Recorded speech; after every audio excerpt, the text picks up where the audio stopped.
Olá, meus queridos, estamos de volta. Então, a gente hoje vai continuar falando sobre o Brasil contemporâneo, período pós-ditadura militar. Aula passada falamos sobre o governo de José Sarney, político do Maranhão, que assumiu a presidência após a morte de Tancredo Neves. E falamos um pouco dos desafios que ele enfrentou. Falamos também das manifestações que eram favoráveis à democracia, ao voto direto. Então, hoje, a eleição que nós vamos falar entre Collor e Lula é a primeira eleição direta pós-ditadura militar. Então, o contexto é um contexto meio conturbado na saída aí de José Sarney, devido aos problemas inflacionários que estarão presentes também no governo de Collor e nos demais presidentes, e também com denúncias de corrupções, enfim. Então, nesse momento anterior às eleições de 89, vista uma grande polarização aqui no Brasil. Então, de um lado temos como candidato, dentre os vários candidatos, mas os candidatos com as maiores apoio populares é Collor e Lula. Então, Collor é um político de uma família de empresários e políticos de Alagoas, e formado em economia e comunicação, e ele galga, né, foi prefeito de Maceió e galga postos também como deputado federal, a chegar também à presidência da República. Outro lado, nós tínhamos o Lula, que é de Pernambuco, mas foi morar em São Paulo desde novo. E o Lula, ele participava, né, líder também de manifestações no ABC Paulista e fundador do Partido dos Trabalhadores. Então, essa eleição, o Collor representava a elite, o conservadorismo, o que era mais tradicional. E o Lula tinha aí objetivos dentro das suas propostas de transformação aí das estruturas econômicas do Brasil. Então, Collor logo se aproxima dos interesses de direita e Lula de esquerda. Então, é dessa forma que é conduzida as campanhas, e também no final, né, dessas eleições, o Collor acaba vencendo essas eleições. Nas campanhas e no debate, se discute muito sobre a mídia, né, como a mídia como ela ajudou a Collor se eleger. Então, a representação aí dos interesses das principais emissoras com um teor mais tradicional e conservador, que apoiaram e de certa forma prejudicaram o Lula nas manchetes, nos momentos em que ele dava entrevista, enfim. Então, se passou uma imagem do Lula como uma ameaça principalmente os empregos, os empresários, que ele era uma representação a ameaça comunista, voltaria Lula estando no poder. Então, aquelas ideias que foram colocadas de ameaça comunista, que não é novo, né? Se a gente observar, nós estudamos com Vargas, nós estudamos para a implantação da ditadura militar. Então, o Lula com seus projetos incomodava a elite brasileira, fazendo com que eles usassem essa justificativa que hoje também nós, não por acaso, nós também constatamos, né, dessa ameaça comunista. E muito pelo contrário, né, se você observar, Lula chegou ao poder com o apoio de grandes empresários. E o poder da mídia, né, como eu falei, hoje nós temos a mídia com grande poder, naquele período também não era diferente. Lembrando que parte da população se informa pela TV e rádio, naquela época, principalmente rádio e TV, que já estava passando pelo processo de popularização. Então, os debates eram acompanhados, e as manchetes e a forma como era conduzido induzia aí o eleitor. Não muito diferente de hoje, né?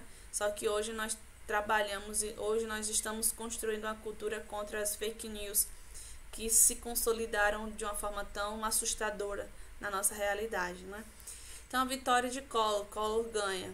E quando Collor ganha, ele tem toda ele faz, né, um marketing pessoal, com que ele era jovem, então ele sempre passava aí vídeos dele caminhando, ele fazendo exercício físico, dele ligado à modernização, que ele traria também essa modernização para a política brasileira.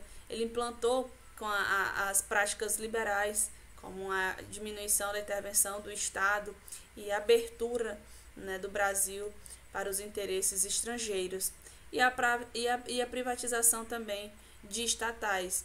Então a gente observa que esse marketing político que hoje que nós observamos também foi uma prática feita de Collor para mostrar-se que era jovem, modernizador, e com essas, como também a caça aos marajás, que eram os funcionários públicos que recebiam altos salários. Então ele tinha essas propostas.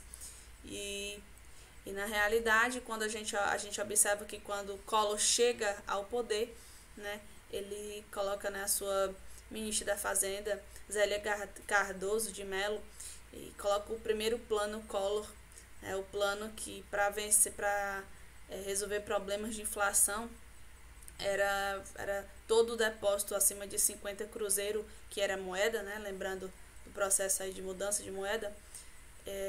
Esse plano permitia que os depósitos acima de 50 cruzeiros eles fossem congelados, né, fossem depositados em caderneta, em aplicações, ficassem aí congelados. E isso, obviamente, não teve um retorno pela população. Então, as pessoas não podiam mexer por menos de 18 meses. Então, isso era uma medida que eles tinham por diminuir a inflação, no sentido que menos dinheiro circulando, as pessoas iam aí limitar o consumo. Isso é uma estratégia utilizada para enfrentar os problemas inflacionários. E mudado também a moeda do cruzado para o cruzeiro, há uma mudança também de moeda. E o plano Collor 2, que é um plano que vai trazer aí, tem um congelamento, né, de preços. E esse congelamento desse tanto plano Collor inicial como o plano Collor 2 não são projetos que são bem aceitos pela população. Obviamente, né, muito pelo contrário, vai ter uma reação contrária à implantação desses projetos. E a corrupção e o impeachment de Collor. Collor ele sofre um processo de impeachment, e a gente vai entender por quê. Pedro Collor, o irmão de Collor, ele vai aí fazer denúncias de corrupção, né, de contas fantasmas, e colocando aí, mostrando o líder como o PC Farias, que por sua vez era amigo de Collor e era o tesoureiro das campanhas de Collor para a presidência.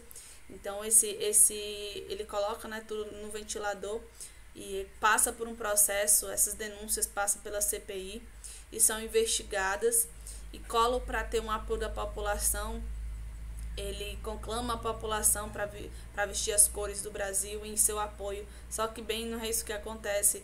A sociedade ela se veste de preto, ela se posiciona contra a solicitação de Collor diante das denúncias das várias denúncias de corrupção que ele sofria. Então, diante das pressões também, ele sofre um processo de impeachment, ele é impeachmentado. E ele, para não sofrer, não perder os seus direitos políticos, aí ele renuncia em 92. Só que ainda assim, ele passa 8 anos, né? Ele perde seus direitos políticos, ele é cassado politicamente por 8 anos. Só que, e isso, né, a gente está falando também de Caras Pintadas, que foi um movimento das pessoas foram às ruas com as cores do Brasil no rosto, pedindo que Collor saísse do poder, né, diante das várias denúncias de corrupção. Então aí é um movimento social, uma participação social diante daquele cenário, com problemas econômicos, problemas sociais e problemas de corrupção. Então, primeiro aí, o Collor, primeiro presidente, depois eleito democraticamente, depois da ditadura, sofre esse processo de impeachment. Então, na verdade, ele renuncia, né, para não perder os seus direitos políticos, bom que a gente compreenda. E quem assume é Itamar Franco, o seu vice.